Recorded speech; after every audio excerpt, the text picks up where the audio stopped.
Hey there guys, I am the Sixth Machine and welcome back to another Warhammer video. So earlier this week we got told about a brand new supplement coming to the Sisters of Battle in the new Warzone campaign Vigilus Alone, but on top of that they also mentioned a new Army of Renown coming, and that is for the Phobos units. So yes, the brand new Vanguard Spearhead can only be comprised of Phobos-armoured Marines as well as Suppressors, Invictor Warsuits and the Impulsor Transport. And on the face of it, that seems incredibly restrictive. In comparison to the total number of datasheets in the Marine Codex, this is certainly the most restrictive Army of Renown we have seen so far. But as always, for taking this much more limited set of units, you do get some brand new benefits for your force, and in the case of the Vanguard Spearhead, these are... well, Reavers get OBSEC. I mean, so do Incursors and Infiltrators, but they're already troops, so they already have OBSEC, unless I'm mistaken. So that's... I mean, it is a buff, I suppose, but it's not a particularly good one. Elsewhere, your units also count as being in light cover if they are over 18 inches away from the enemy, which I mean, again, is fine, I guess, but Raven Guards say hello. The article does also state that your units will get a bonus on hit rolls when they are firing from the hip, so I'm guessing that that is going to be something along the lines of ignoring the penalty for advancing and shooting, or just getting +1 when you advance and shoot. That seems to line up with the wording of that particular rule. And then finally you get 6-inch consolidation moves, and that one actually can be really handy. That is quite a useful one to have in an army that sort of wants to get up close to the enemy. But I mean, overall these buffs seem somewhat lackluster. I mean, they seem quite fluffy for getting this, you know, fast moving stealthy army up the board and onto objectives.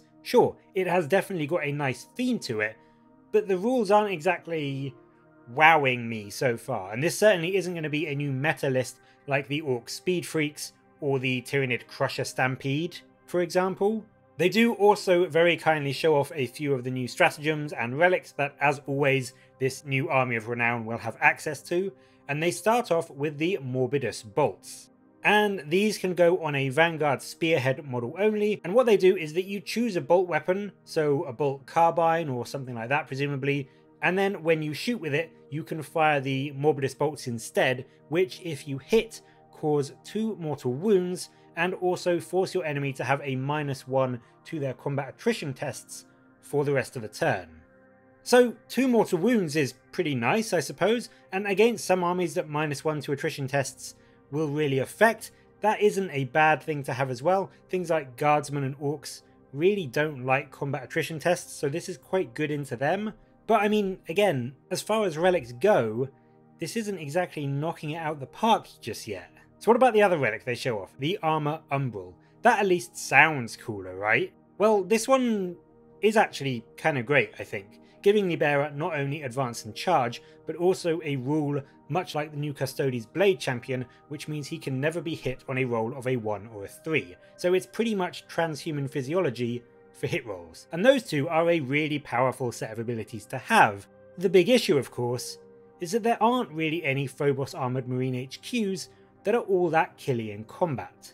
It's not like giving your HQ this armour is going to suddenly turn him into Drazar, or even something like a Space Marine Captain in Gravis armour, who is much more killy than the Phobos equivalents. Most Phobos HQs have things like combat knives in melee, so it's almost a bit wasted in this Army of Renown. It's a great relic, don't get me wrong, I love the relic.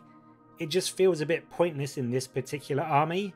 I suppose the best thing to do with it would be perhaps to put it on something like a Phobos Librarian, so you can at least allow him to get up close with his Force Sword and throw around that D3 damage into combat. But I mean, even then, with 4 attacks at strength 5, it's not like he's a terrifying melee character either.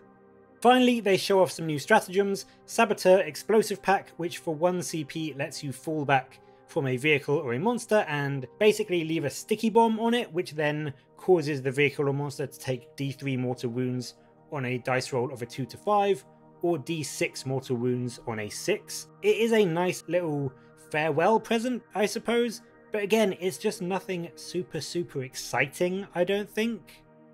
The extra caveat of adding 3 to the result if it's a building is kind of laughable as well, as that will almost never ever come up, but it does mean that at least you have a good chance of doing d6 mortal wounds to a building if you are ever in that situation, which I mean, let's be honest, you probably won't be, but there you go, it is a nice extra little bonus just in case that does ever come up. And then finally we have the Marksman Target Tracker, another 1 CP stratagem which allows you to ignore Lookout Sir with an Oculus Bolt Carbine. These are the guns that Incursors have, so they are a 24-inch rapid fire 1, strength 4, no AP damage profile that ignores cover. So you can shoot these for 1 CP at enemy characters.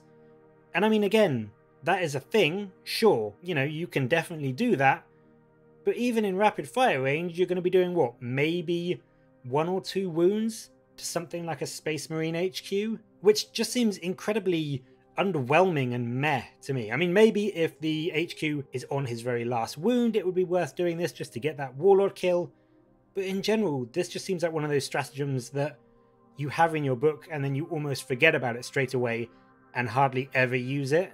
The big issue is that overall, I quite like the idea of this Army of Renown. I love the whole special forces infiltrating theme of the Phobos units, and I do personally quite like the look of the Phobos armor, so I would love to have a cool, stealthy, Phobos-themed Army of Renown. But just from what we've seen so far, this Army of Renown seems to really lack anything punchy to bring to the battlefield in terms of the damage output, but also it really lacks anything super fun.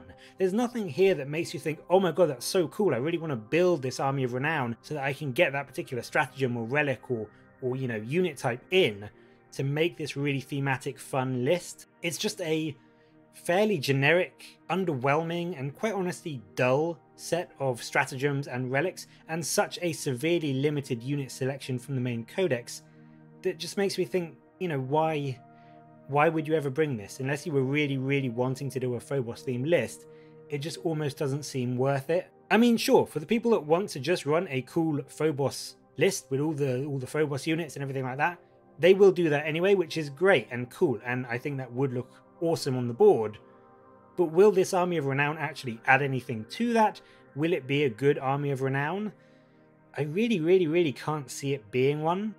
But what do you think of the Vanguard Spearhead? Is it a cool Army of Renown idea, and do you think it will have any teeth at all on the tabletop? Let me know in the comments below, and as always, thank you very much for watching. Please do like and subscribe for more Warhammer content from me, but until next time, I'll catch you later, guys.